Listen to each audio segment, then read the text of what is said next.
Hi, everybody. Thanks for tuning in to the Coaching Call podcast. On this podcast, we'll cover various types of coaching by trainers in sports, martial arts, fitness, and business. We'll discuss each coach's methods to getting the most out of their respective athletes or clients and how they attempt to change the platform in which they coach. Join us on a fun adventure as we discuss unique coaching styles.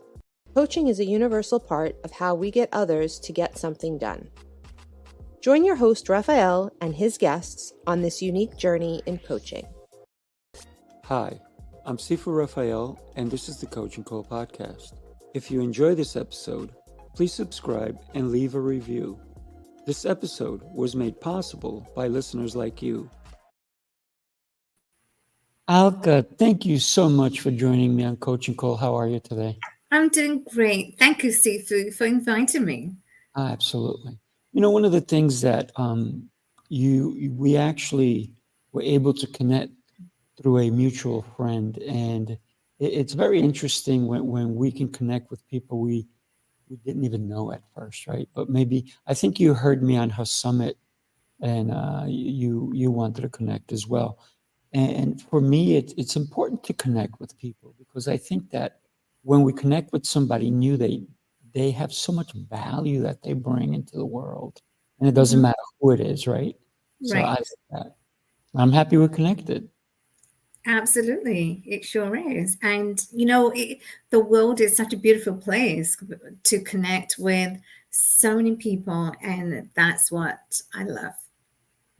So you're a very interesting person. You have gone through a lot of different ups and downs, in your life, if you will, but you are like a shining star, and I love that about you. And you don't let anything get you down. But we need to find out what makes you think that way. What's so unique about you that maybe someone listening can go, I can do this too. So my joy is in learning about someone because I kind of know you a little bit, but I think today I'll get to know you just a little bit more. The thing that it always interests me and it kind of opens up a lot of things is finding about you when you were young. Where'd you grow up and who influenced you before the age of 10? Right. No, absolutely. Oh, that's an amazing question. I grew up in the UK. Most of my childhood was brought up in the UK. I like to think of myself as very, very dynamic. It's like a UN. I was born in Africa, raised in the UK. And who influenced me the most in my life was my father. My father, watching him really take care of the family, and he was the sole breadwinner of the family, and watching him as to what he had accomplished in his lifetime, and watching him, really helped me to get into entrepreneurship, to see that road is absolutely it's difficult being in entrepreneurship, as it is, but is how do we stick it through? And my father has been the most influential person in my life. And as you said, I have gone through trials and tribulations. My life, I was in that dark moment. I was inside that cocoon for a long time that, held me back from not knowing who I was. I had lost my identity in my marriage. But I like to always think of, no matter what the adversities one goes through in life, the challenges, the roadblocks, is how do we stand tall? And I have never complained. I have never said, oh, well, going into that victim mode, because being in a victim, being in that mindset does not help you.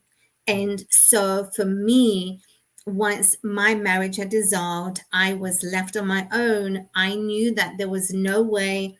I was not going to crumble or die, but I was going to stand tall.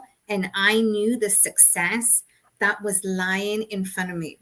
Mm. So this is what helped me, and the tools that really helped me to keep going was courage, determination, and the will. Those are huge. When you consider, and you talked about your dad, and you actually grew up um, in a place where you didn't complain. Mhm. You just went with the flow. Yes. Besides your dad, because obviously he's always there, who would you say was an outside influence on your life as a young person?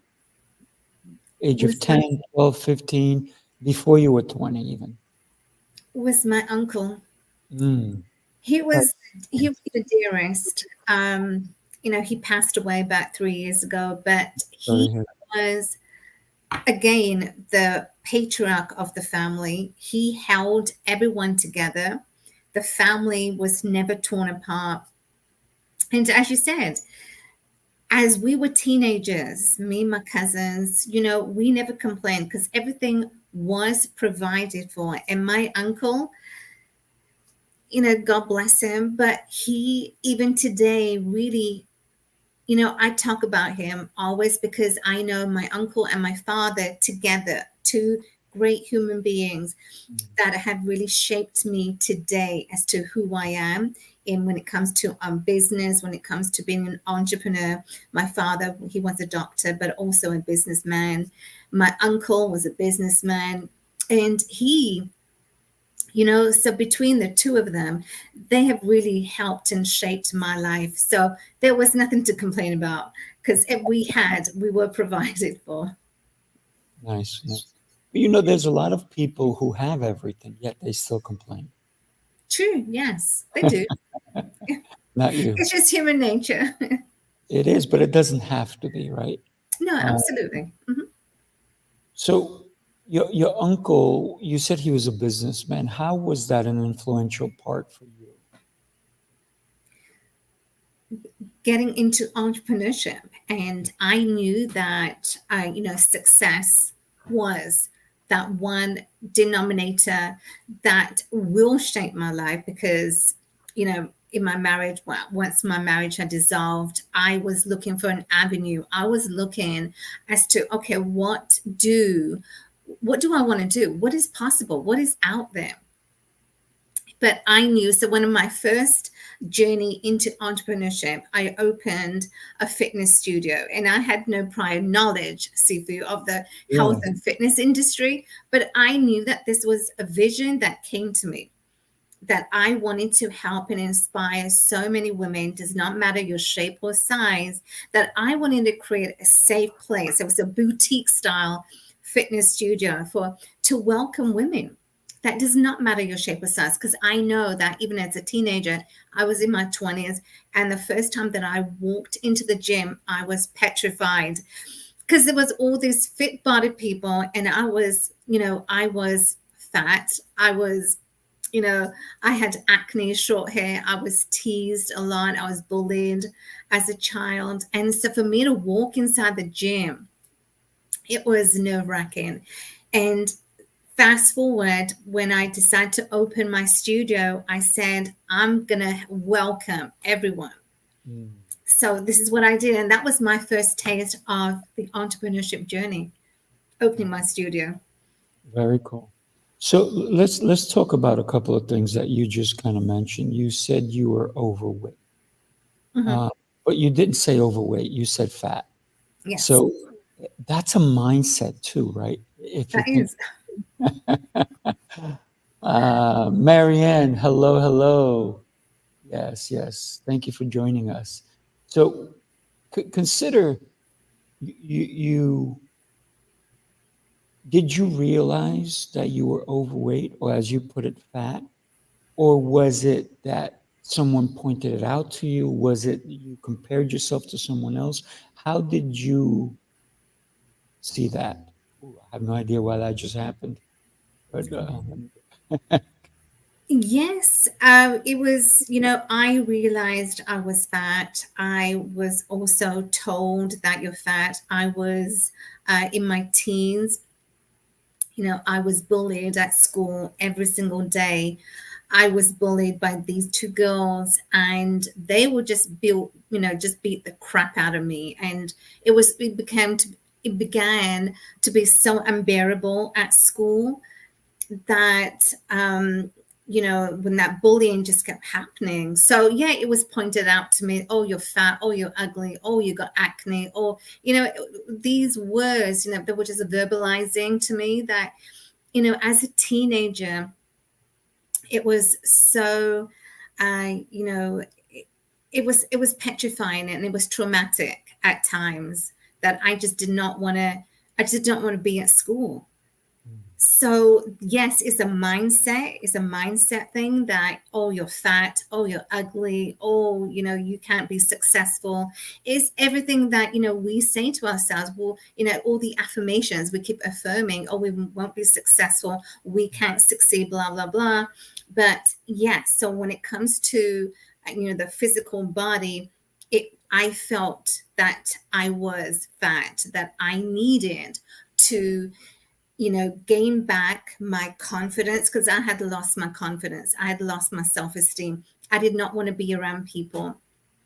And so I began to become an introvert, and I was introverted. And for a very long time, again, I was inside that cocoon because it felt protected.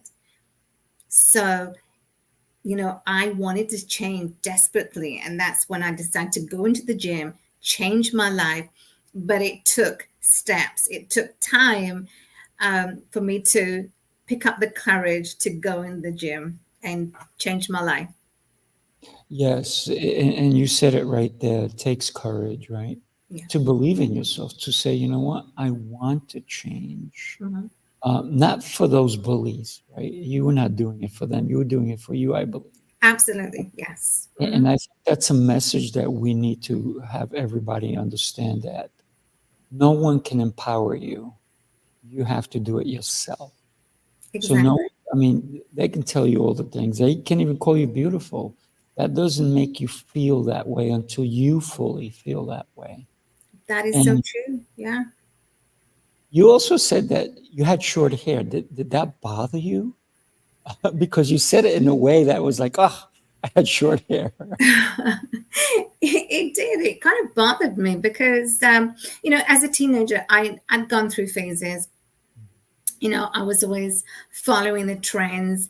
And so, yeah, I had short hair. But what really bothered me was I had acne and I was fat. So those are the two things that really bothered me, that people teased me about, that never really got out of my system until I decided in order to get that out of my system, I had to be the one to take the steps and do something about it.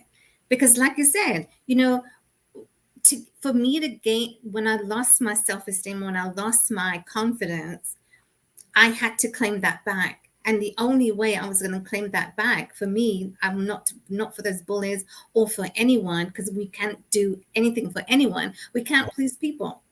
The only thing we can do is to please ourselves. The success that we've gotten, the how well we are doing in life in general, those are the two things that we need to celebrate. But everything else we do not do for other people. So for me to claim back my confidence, my self-esteem, I had to be the one to do something about it. Go to the gym, gain back control. Once I began to lose that weight, once I began to look decent enough to say, I feel strong, I feel good, I feel valuable, and I have my self-worth. I am intact and I am good. Once I began to say, I feel good, then things slowly began to change. Yeah, absolutely. Alka, I got to tell you that unfortunately, bullying is still going on. Absolutely, it is. Cyberbullying is even worse.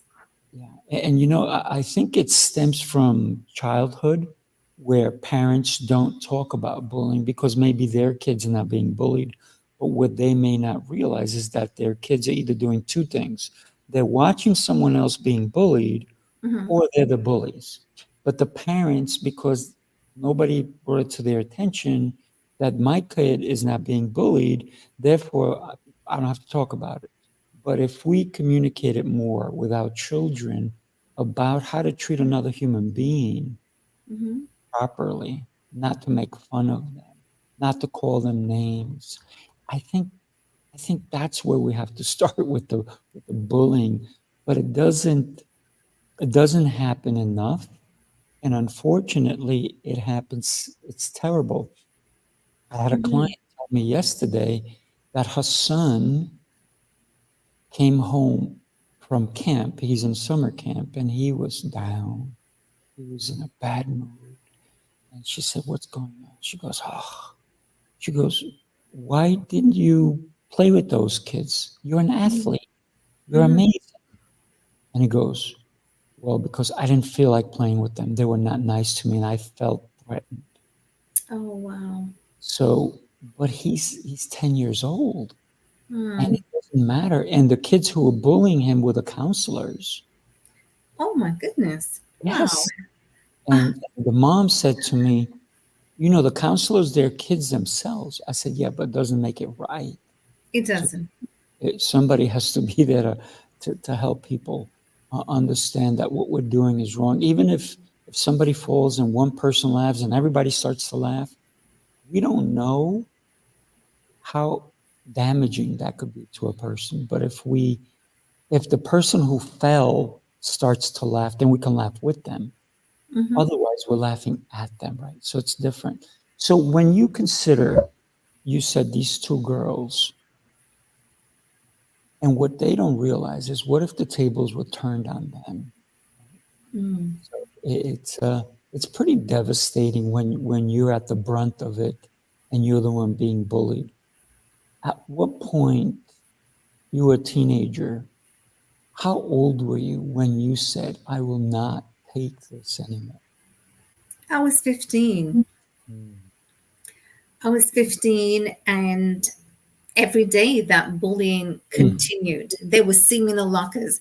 They would just want to, punch me, pound me. mm, It was traumatic. It really was. And they came to a point where I said to myself, I needed to do something about it. And it's like with any adversities, even as we grow older, in our marriage, etc., relationships, when we know that we are being that victim, whether it's assault, whether it's of any kind, the battery or any kind in the relationship, that, you have to be the one to say, you know what, enough is enough. Because yes. how can you keep on tolerating? So when I was 15, I tolerated, but I know it kind of sickened me inside, and I didn't really verbalize or didn't really approach anyone like my counselors, my teachers, and I just kept it inside. Mm, But keeping anything inside killed you. mhm, And at the age of 15, I knew I had to tell my principal. I had to do something about it. Because if you don't do anything about it, whether you're old, younger, or even when you're older, you are going to have that life being just being a victim. And you mm, don't want that. So this is what happened. I did not want to tolerate. I said, enough is enough. I'm going to do something about it. I went to the principal and I got them expelled. So mm. that was Good so for you. good. Yeah. You. And maybe somebody realized, hey, wait a minute, we have two teenage daughters or a teenage daughter who's being a bully. And so your speaking up helped them, believe it or not, right? Because it also helped anyone else that were bullying. So that stopped, Absolutely. Yes. right? So Exactly. You it's, don't want it's to tolerate that. it's a spiral effect because when we stop one person from doing something wrong, it it it also trickles down to who we don't know how many people were being mistreated. So Absolutely. you you decided I'm going to do something about it. You went to the gym and you also said something. It was kind of scary and daunting Yeah. because yeah, and it took you courage to Hmm. build up that courage. Did you, now here's the thing, a lot of times people, they think they have courage, but they need some support. Did you ask somebody to go with you, or you just, boom, you did it by yourself? I just went by myself. I Mm. knew because at the back of my mind, I knew of all those years that, I was fat, I was bullied, and that trauma was inside of me, no matter how painful it was at that time, at the age of 15. It was painful. And I knew that I did not want to suffer this anymore. And so I went through that door. But there was a part of me though, Sifu, there was a part of me said, Alka, you want to change your life. Today, your life begins. You are taking that step forward to, rebuilding your confidence, rebuilding your self-esteem that you had lost. But then there was also a part of me, then I almost turned around and went back. Mm. A part of me has said, no, you know what? I don't think, like, what are you doing? These voices that always come inside of us and tells us the moment we want that success, we're succeeding. But then, those voices, right, that tell us, no, you can't do this. No, you will never be successful. Oh, but you will never succumb to anything. I said, no, wait a minute. What am I listening to? I said, no, I'm doing this. So I went back in. I, hired a personal trainer, and that's where my journey began. And then slowly I began to really feel good. Incredible. It's the first step that we have to do, Absolutely. Yeah. control, right? Mhm. But so many people don't. They don't take that first step. So anybody who's listening to this, follow Alka's advice. Take that first step. And Even Sifu, why say, they don't take that first step? They tell me. don't take that first step because they don't believe in themselves. Mm. They don't believe whether you're getting into a business or any kind of endeavor that you are getting into. They don't believe that that business will be a success. Mm. When I opened my first business, which in the health and fitness, was a studio that I had ran successfully for the past 6 years. Mm. Did I know that it was going to be a success? No, I did not know. But did I want to quit? No, I did not want to quit because I believed in myself that this was a dream that I wanted to help other women. I Mm. wanted other women to be inspired that I had gone through what I had gone through, that you can do it as well. Does not matter your shape or size, but you have to believe enough in yourself to say, I'm going to make it a success. I will be successful. And so believe. As Napoleon Hill says, the mind that conceives and believes, he achieves. I love that. And receives. And receives. Yes, he does. He shall receive. You know, when you consider that you not only decided to change your life, Mhm. you started to understand that you're worthy, right? That you have value. Yes. Yes. But the one thing that you said that really we should all listen to again is that you started on this journey Mhm. of feeling. You started to feel better, and it wasn't because you went from, we're going to call it fat to skinny. It wasn't that. Mhm. It was the feeling that you had inside of you. It wasn't the body necessarily. I mean, don't get me wrong. When you fit in different clothes, or you felt that confidence, is Yes. what I'm hearing you say. Right. I think that everyone listening should understand that Alka only became who she is today because of that confidence that you helped to nurture. You brought it in the inside of you, Mhm. because before it really wasn't there, was it? It wasn't there. No, it was kind of just kind of snubbed under the carpet. It wasn't. It wasn't there. Like it wasn't acknowledged. I wasn't acknowledged. My identity was lost. But I had to. I had to be the one to build, and the confidence as I share with your audience, that confidence needs to ooze out of you. You know, we hear people say, oh, but she's so confident. Oh, but she's charismatic. And charisma is your confidence oozing out of you. So everything starts within. It's not the external that, oh, you know, she looks beautiful. It's because the beauty is inside. And when you can begin to feel you're beautiful, when you can begin to feel, yes, you're worthy, and now you can go out and claim back your life and claim back your power, but it needs to start with within. Mhm. And let me share, Sifu, I had done a lot of internal work. I had to.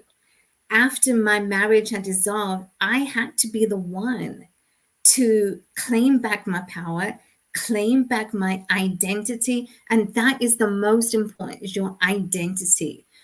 It was lost. I was lost. I wasn't the same Alka that you know today. Mm. So, But Alka, yes, very interesting that you talked about your identity. You said you kind of lost it in yes.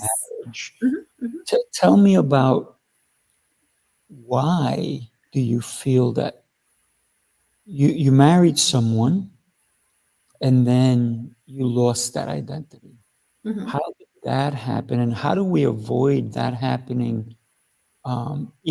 Let's talk about newlyweds. There may be some newlyweds out there, and how do we prevent or help them prevent themselves from losing their identity? So, Yeah, how did you lose your identity, and let's talk about how you regained it because that's a powerful lesson, I believe. absolutely. Yeah, definitely. When I say I lost my identity, now my marriage was another very traumatic incident that happened. And I don't want to go too much into it, but it was a very you know, there was a lot of abuse that was happening. And as a result of the abuse, I was never again made, as I was in my teenage years, I was never made to feel part of a group. Mm, I again went back inside that cocoon because that's where I felt protected, that's where I felt safe. And again, I began to be an introvert. I did not want to be around people. And for a very long time, when I say a long time, it took me a good 8 years after my marriage dissolved to really claim back who is Alka. Like, really, I had to step back and say to myself, who is Alka? Because she was lost. I was abused. I was not made to feel part of a group. Anytime we had people, visitors come over to the house, I was always told, oh, but you can go upstairs. Oh, but you can go. I was like, you know, Cinderella. I was like a slave. That's when I say I lost my identity because I was never made to feel valued or made to feel welcomed. I was always like isolated. And that's when the isolation, so the one piece that I will share is that when you feel that you are going through these situations in your life, or you might know someone going through these hard times, is to know when you are made to feel isolated, there's nothing worse than being in that isolation because no one is with you or comes to your aid. And that's how I felt. And so slowly what had happened, I needed to step away, to step out, to reassess as to what was happening. And then it took me a good 8 years of my life to repair the damage that was done to me. But again, you know, don't become a victim and say to yourself, oh, but why me? mm, Because sometimes what happens, those experiences that we go through, doesn't matter how painful it is. Yes, it's painful. Yes, it's traumatic moment that my life I had gone through. But do I say to myself, oh God, why me? mm, And when you become a victim, you're not victorious. And the only way you can become victorious is to realize that those experiences you have gone through is what makes you, is what shapes you, your life today, and it's what makes you the super beautiful woman you are today.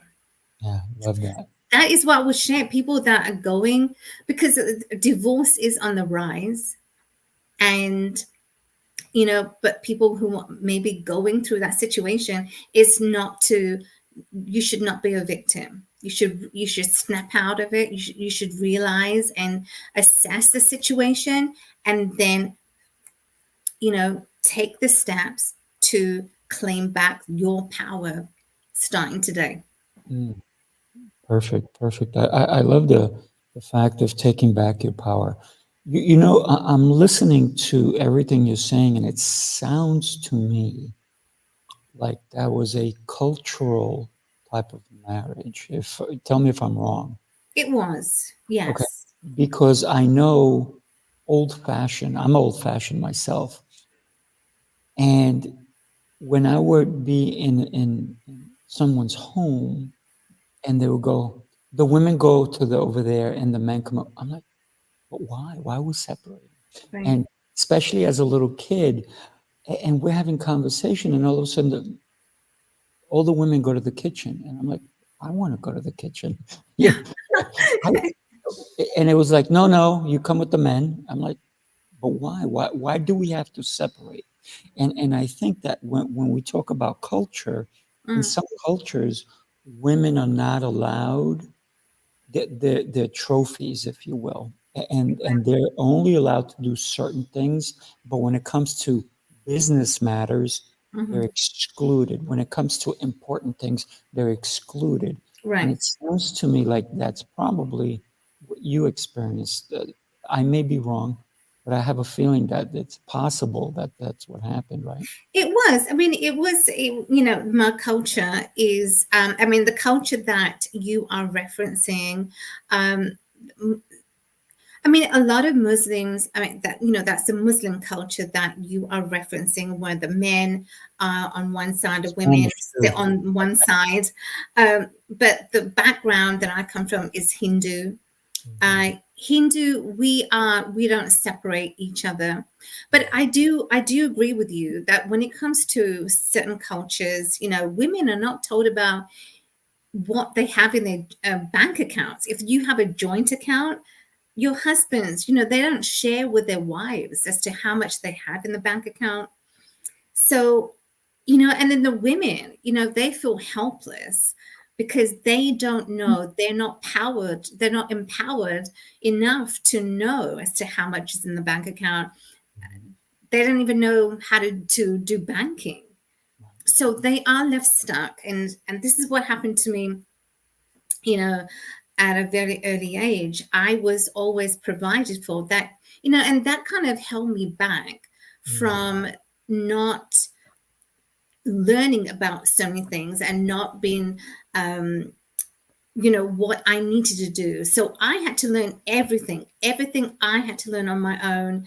um, so this is what's really shaped me, because I take pride now as to what I need to do, and this is what makes me successful, because I want to learn and I want you to teach me, and I want, so this is what really has helped me. But also, what I do realize is that when women are not made, they are not empowered, they don't know as to what's in their bank account, they don't know how to take care of the home, when it comes to home economics, they don't know, because their husbands take care of everything.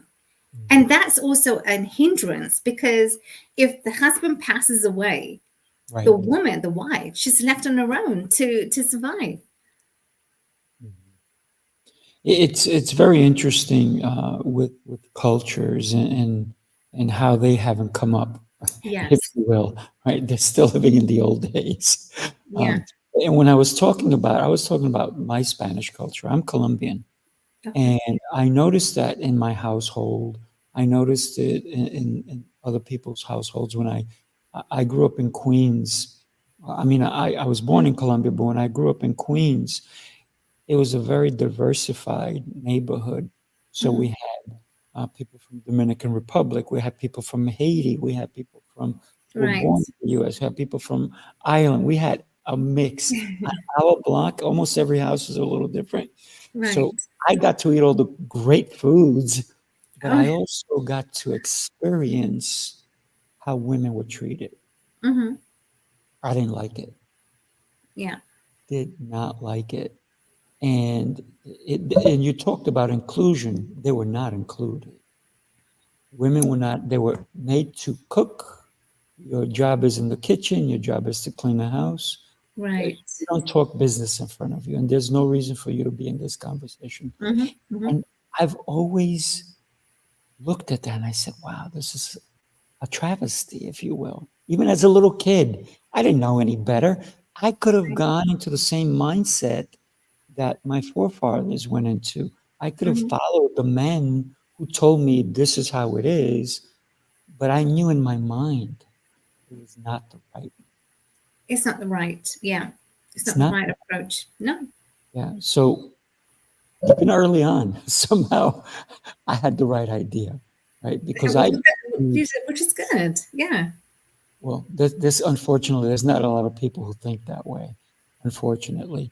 But women have made tremendous strides, and I'm so grateful for that. Grateful for you. Um, Marianne, stop it. Stop saying that. So she says that I am a awesome and balanced man. It's not because I believe that a woman brings just as much value than She a, does. Yeah. sometimes even more. Hmm.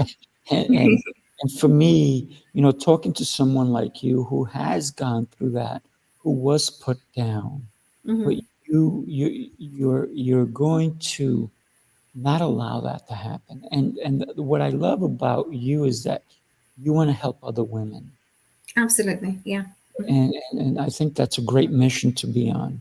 So when did you open that fitness studio? Was it after your marriage dissolved? Absolutely. Yes. I opened in 2015. Okay. It was in 2015, and I ran the studio for 6 years. It was just an amazing part of my life that, I had amazing clients. And it really was for me to open the studio came as a vision that I had because I knew that how I began to empower myself even in my teens through the bullying, and that I then began to slowly claim back my power. And so when I decided to open the studio, it was just another step forward in my life that I wanted to help women so that they can be empowered both physically, emotionally, because when clients walked in they were lethargic, they looked pale, but then when they began to work out it was just a day and night's difference. For me, that was such a joy to see the results that my clients were getting. So it was an amazing part of my life that, when I opened the studio, ran it for 6 years, was absolutely fantastic. So would you say that was your entrepreneurial journey? Yes, That was the beginning absolutely. of it, right? That was I wouldn't say a dip, but I took a plunge because there's a difference between taking a dip and taking a plunge. That's I right. took a plunge into the entrepreneurship world, and it was a journey that I absolutely love. But like I said, yes, everybody wants to be an entrepreneur, but what is the definition of an entrepreneur, and what do you define as being an entrepreneur? Because yes, you work hard and you put hours into your work, into the whatever endeavor that may be, but so an entrepreneurship really is rewarding. It's a rewarding part. And so I'm so grateful that that was part of my life that I got to do and to serve and help so many people. Mm, love it, love it. So you said you ran it for 6 years. Yes. why did you give it up, or what was the outcome, and what happened? Well, it was the good old COVID. COVID came, and I decided to, even prior to, so I'll share with you how, right today, I'm a real estate investor. So I'll share with you how I got into being a real estate. So even though when I had my studio, I always had that business mindset. I always had the entrepreneurship mindset. So, and as I said, that stemmed from my father and my uncle. But so when I had my studio, I also had a condo downtown Toronto that I, invested in, that I had tenants. So I was a landlord. And then when COVID happened, that was just a gradual progression. COVID happened, businesses, as you could appreciate, were not doing well. It was a very challenging time for all businesses. And so it was just very easy for me to just transition. I then closed my studio. My clients just dropped off. I said, okay, well, maybe I just needed to close my studio. I sold it. And then that's what happened. And it was just a gradual transition into the real estate world. What is that world like compared to dealing with clients who you were seeing a difference, a change in them? Because now you're not seeing clients, you're seeing property. Yes. You may see clients, right, but not as Yes. much, right? Right. You didn't see their progress. Mm-hmm. So it's a little bit different in that regard, but now it's more about finances. So tell Yes. me how that shift, how did you embrace that shift? Oh, I embraced it. I welcomed it, because the difference, when I had my studio, I was physically in the studio, physically, like, 7 days a week. I had to be at the studio, whether clients came or not. Clients sometimes, they all decide, oh, I'm going to come today, but they may not. So I physically had to be there. I had no choice. So whether they came or not, I had to be there. I would open the studio, I would close the studio. So today I don't do that. Today, and why I embrace it, because today it gives me the freedom. It gives me the freedom to make my schedule, to really, you know, carve the time to what's needed for me to do now, that I don't physically have to be inside somewhere. I could be, traveling, or I could be speaking, I could be doing anything, but it allows me the flexibility. Before, I did not have the flexibility. I had to be there no matter what. So this is why I do embrace. And although I don't miss it, a lot of people still ask me, Sifu, do you still miss your studio? Will you open another studio? People still ask me that. And, I always say to myself, never say never. There's always, because I'm always driving around, as a real estate investor, I'm always looking for a property, a building that I could perhaps one day open another studio. So never say never. Always keep your options open. This is what I would share with your audience. Always keep your options open. Never have a closed mind. Never have a fixed mind. Always have an open mind, because you never know what may happen. That's a growth mindset. It's a So growth mindset, yes. you can always open another studio, but have the right person running it, so you're not there, right? Um, when we consider business, I think that as an entrepreneur, I always call it, you know what SEO is, right? SEO? Yeah. Yes. So a Mhm. lot of people think it's search engine optimization. I changed it to be see every opportunity. So, And I love that. I do love that. so as an entrepreneur, that's what I do. I see everything as an opportunity. So Mhm. Mhm. anywhere whether I'm in a restaurant, I'm at a car wash, I'm at a department store, I'm at a clothing store, I'm at a fabric store, wherever I am, I look at how people are doing things. Right. Yeah. I'm Mhm. always willing to learn and I ask questions. So For example, whenever I'm somewhere and I see somebody who's amazing, I ask them, hey, how long have you been here? How long have you worked for this establishment? Right. And are you looking to transfer? Are you looking for something new? Mm-hmm. Because if I can scoop them up, I will. Because maybe they're not happy, but they're amazing. Mm-hmm. So a Right. lot of Yes. great people are in the wrong place.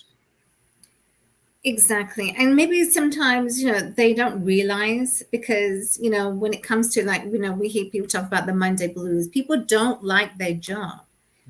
And so, yeah, absolutely. I do agree with you. People, you're amazing as to the job that you do. Retail, people are amazing, but you may not like your job. And if you don't like your job, well, as we talked about, don't complain. You can always shift, look for another job that really satisfies you. And I think that's so important in life, that because we have one life, live that life the best you can in your relationship, in your business, and just thrive.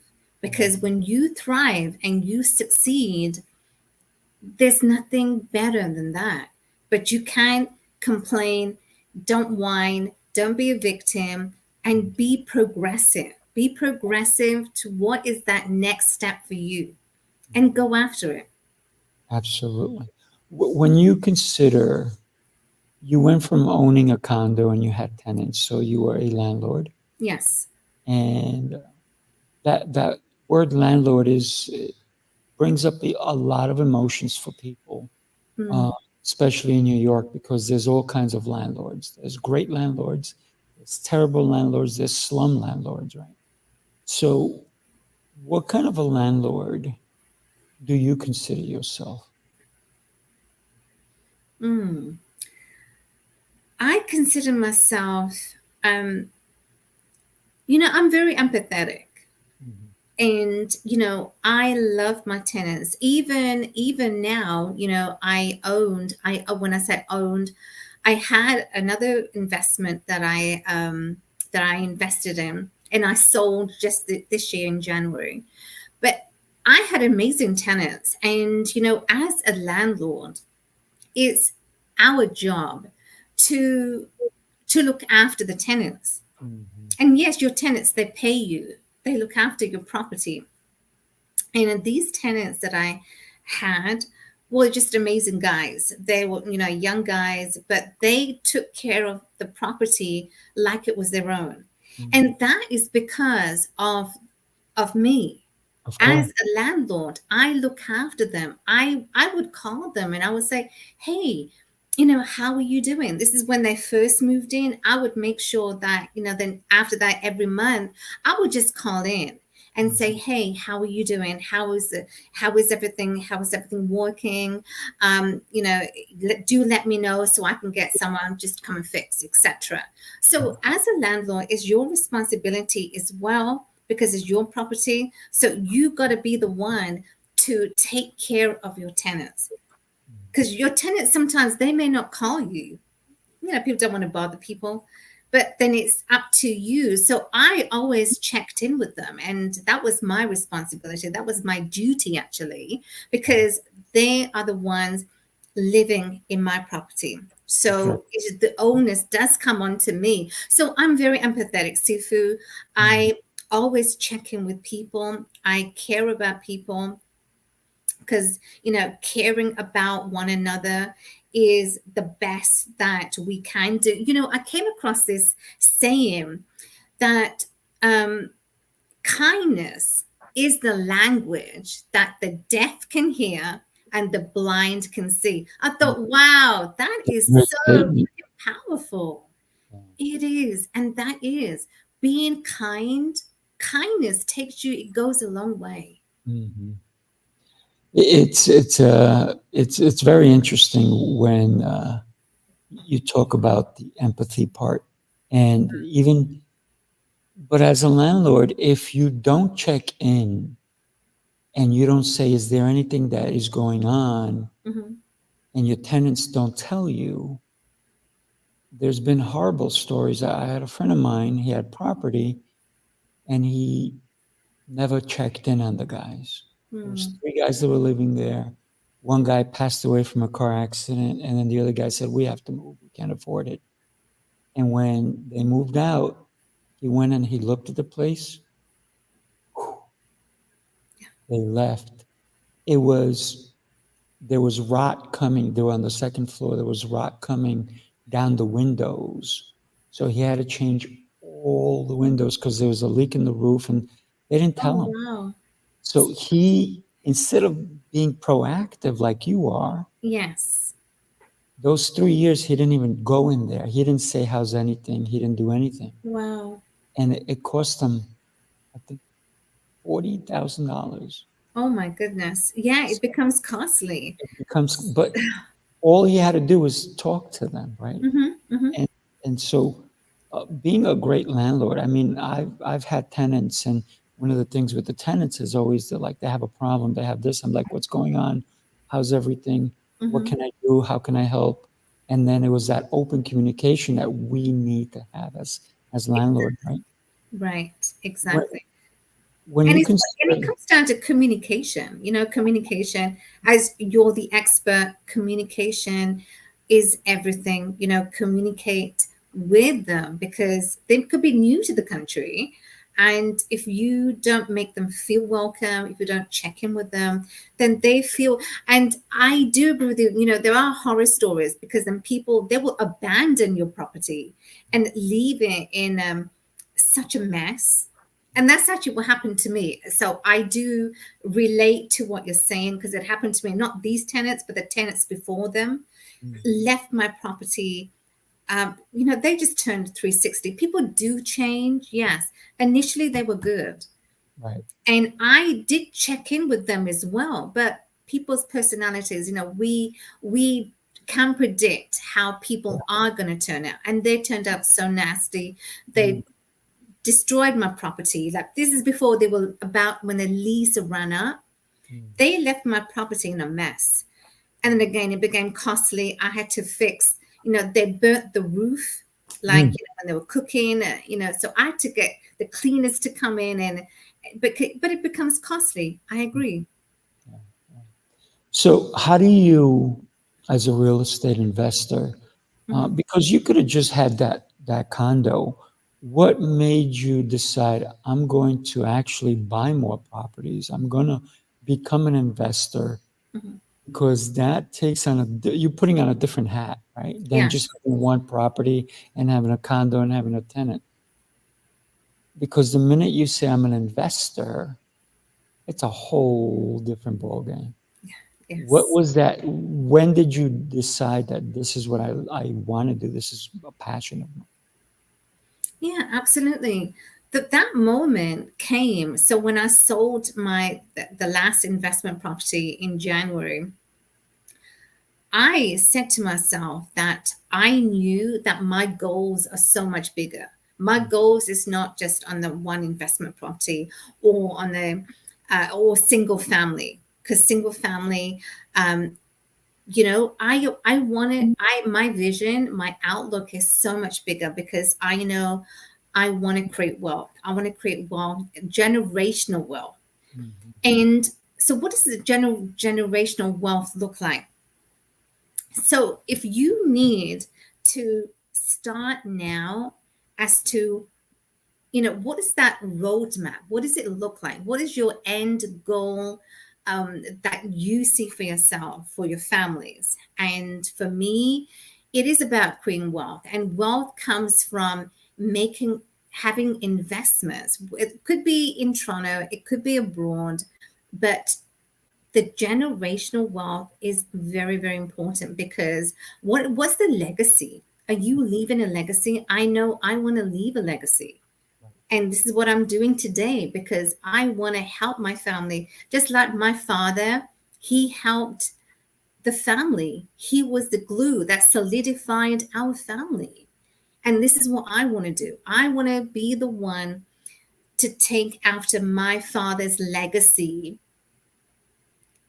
that I want to be the one to help my family. And this is what I'm doing. I'm working to create the legacy. And it's all about that. It's all about the legacy that you want to live. It's about the wealth that you want to have. But it's most important is the legacy that I want to leave behind, because this is what we all want. Tell me, Alka, do you have kids and how many? Yes, I do. I have 2 kids. Me too. Yes. How old are they, if you don't mind? Yeah, my daughter's 28, my son's 30. What? How is that possible when you look 26? Thank you. Yeah. So your kids, are they entrepreneurs too? Are they following mom's footsteps? What's going on? My son, he definitely is. Yeah, he's an entrepreneur. He has a entrepreneur mindset. My son, he graduated from law school. 2 years ago, he moved out into the UK. So he's very entrepreneurial. He can set himself up no matter where he goes. Like I Nice. said, he moved to the UK, and he's doing extremely well. He's doing very well. My daughter, she's got one more year at university, and then she's done, and then she wants to get into psychology. Very nice. Very cool. So when you consider and you're talking about legacy, Hmm. is it because they have their own careers? Yes. Right. So when we talk about legacy, is it leaving money? Is it leaving knowledge? Is it leaving properties? What is legacy for you? Legacy for me is, it's the money, but legacy also is what work have I done that is going to help my family, going to help so that they can be sustainable. And so when I talk about legacy, for me, legacy is not just about money, because if I give money to my kids, or or to my cousins, some people can misuse that money. And so I'm very careful as to how much, even if I give to my kids, how much do I give to them? But they need to earn it. And I think if your kids begin and they earn the money, and you're seeing, okay, they have that earning potential, even though you may want to give the money, then okay, then they're worthy I'm worthy of giving them more, because I see they have that earning potential. But if I just give the money to my daughter, and I see that she abuses it, then what good is leaving that legacy? So I say money, but I also say more, from my perspective, when I say legacy, is what the work have I done that they can carry on. And I think that's what, just like what my father did, I want to do, and carry on the legacy from my father. So it's more so the work that we do today that is going to help future generations. That's what I'm talking about. So it's not just the money; it's how it's distributed, if you will. Absolutely. Yes. Absolutely. And Mhm. I think in creating trust is also important, because some kids at 25, they're still not responsible, Mhm. even 35. Sometimes you have to wait till they're 40 or 50 uh, for them to be responsible, to even be able to accept that gift, if you will. Mhm. And I hear a lot of people, parents, who say it to their kids. They're like, "Well, you can't wait for me to die, huh?"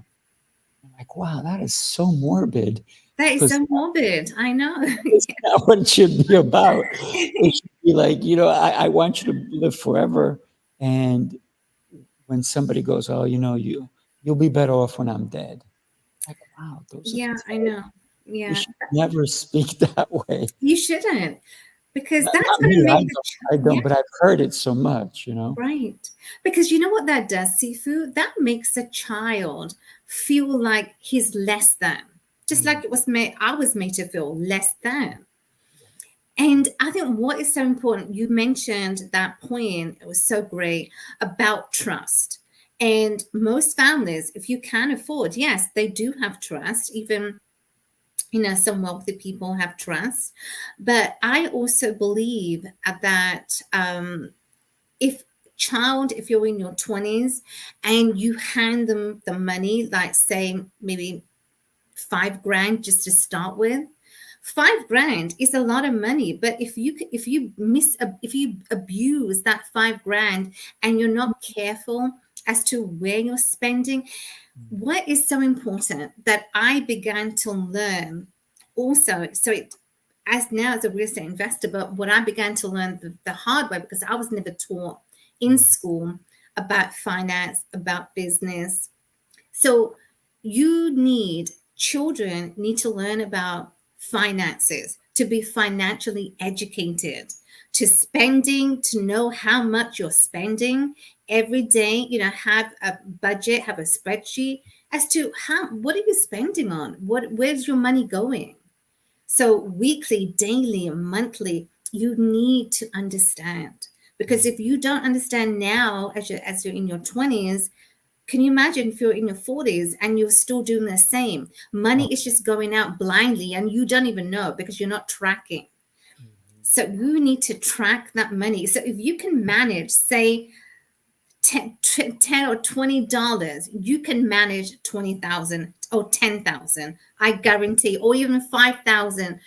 That's the least. But if you can start to manage small, you can start to definitely manage big.